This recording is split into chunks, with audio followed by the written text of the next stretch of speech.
I've been kind of like drawn. It's hard to explain why people move where they move.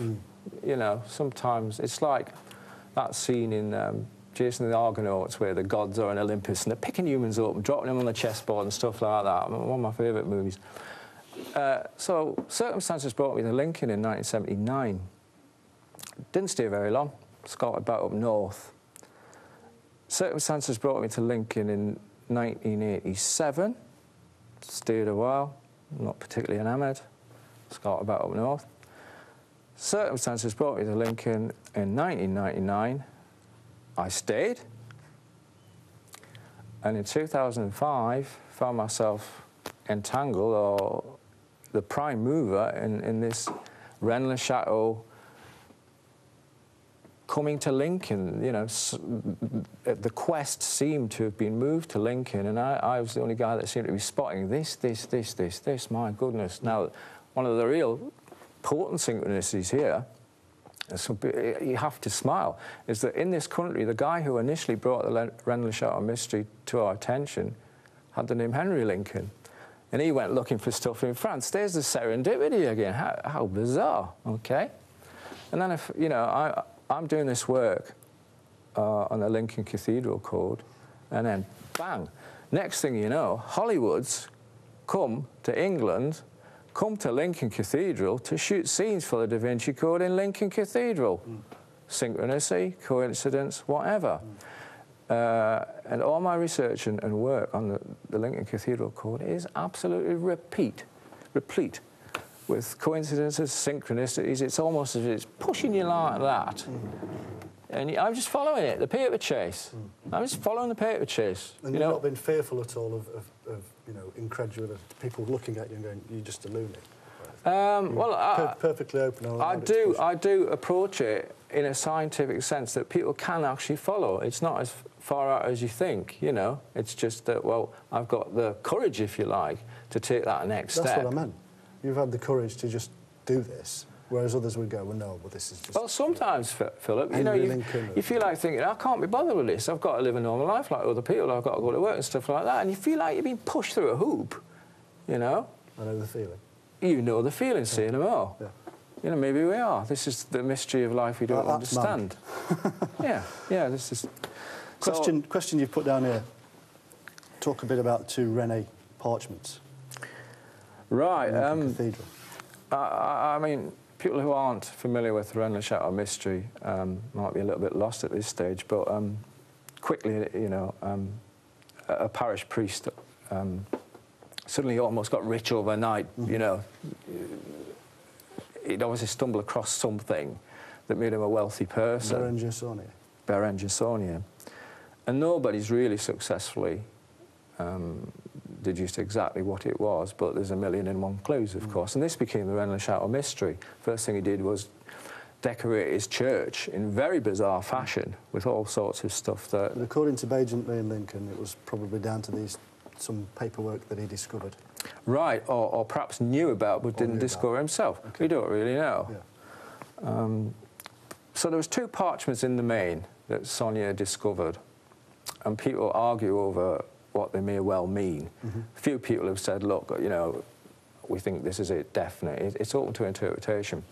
So I looked at it, and suddenly, before my very eyes, stage by stage, it was unveiling itself in conjunction with anomalies and signs and symbols, all in Lincoln Cathedral. Now, you know, a coincidence in most people's mind is something that might happen once or twice. But when things keep going on and on and on, you think, well, there's something more to it than this. So the codes, the Rennes-le-Chateau codes, and people think they will decode in France to lead to a treasure, actually bring you to Lincoln Cathedral. Fascinating. So some of the things in those parchments, the Priory of Zion documents that we're told are Priory of Zion, point towards Lincoln Cathedral. Yeah, we'll take a look at them shortly, I hope. So, Dan, Callum, tell us a little bit about these the text in the parchment. I'll quickly go through that. These are the parchments that nobody successfully decoded. It's going to sound very strange. Shepherdess, no temptation. That's the first part. Now, Queen Eleanor, who's high up a buttress on the southeast corner of Lincoln Cathedral, is looking directly over to the burial grounds of St Margaret, who was a shepherdess. Nobody's ever pointed it out, but Eleanor is actually pregnant in the sculpture in stone. Right. If you stand in front of an angle, you can clearly see that. Right.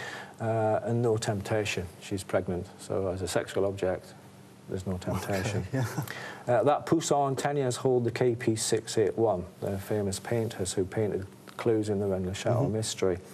Poussin painted Shepherds of Arcadia, so we're back to that little piece. And Teniers painted a fantastic painting called The Cabinet of Archduke Leopold in 1651. There's 55 actual paintings in the one painting, but the central one that everyone's looking at is St Margaret. Right. And we're going to arrive at St Margaret's burial ground, so that explains that. 681. There's a sundial around the area we're talking about in the cathedral, and strangely enough, the numerals don't start before 6. And the 681 is the equal spacing of the numbers 6, 8, 1, right. the 1 in 10. That explains that sundial, important. By the cross and this horse of God, I complete this demon guardian.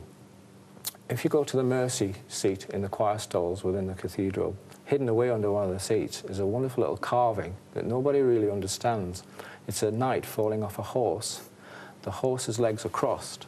So by this cross and this horse of God, that explains that also. Right. It's important.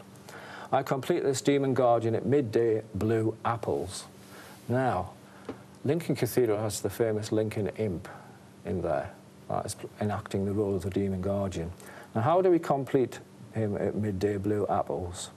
Well, the blue apples bit is quite interesting too, because on the 22nd of July at 12 o'clock, it's very Indiana Jones stuff, but it's very accurate also. 12 o'clock midday on the 22nd of July, which is the Feast of Mary Magdalene, the sun shines through a specific pane on the glass in the cathedral. It's red and blue, and cast inside a dappling effect on the ground of red-blue, and it looks like what people refer to as dancing apples. It's really fantastic and spectacular. So that explains that one. Some texts alternatively say complete or destroy the demon guardian at midday. But how we can do either is to go back to the sundial, because there's a Latin motto there. Periunt et imputantur is inscribed on the 681 sundial, and that loosely translates as, and it's talking about hours because of time, it says, they perish and are credited to our account. So the demon guardian can be destroyed, perishes, or, if you like, the demon guardian can be completed, because you take Lincoln imp and complete the word imputantur, which is on the dial. That covers a lot. Now, the odds of somebody being able to do that in one place is astronomical. Yeah. Because so they all interlock. It becomes more than a coincidence, it starts to become this synchronicity. Absolutely. And the second parchment, for King and Sion is this treasure and it is death. Very enigmatic. In the precincts of Lincoln Cathedral is a statue of Tennyson, the poet laureate. He did the famous Holy Grail port. It's loaded with cryptic stuff in there. Yeah, it is, I've seen it. But for King and for Sion is this treasure and it is death. In acrostic written on the plaque, you've got R-O-I, which is French for king, and it also interacts with Sion, which is spelt on the plaque as well. So you've got king and you've got Sion. This treasure is death. Where else would you expect death other than a burial grounds, Absolutely. Which is where this quest ends, St Margaret's burial grounds. So you've got a little bit of video to go a little bit deeper into this for us. Yes, a little bit of tape first, and then I'll explain exactly how we arranged X marks the spot.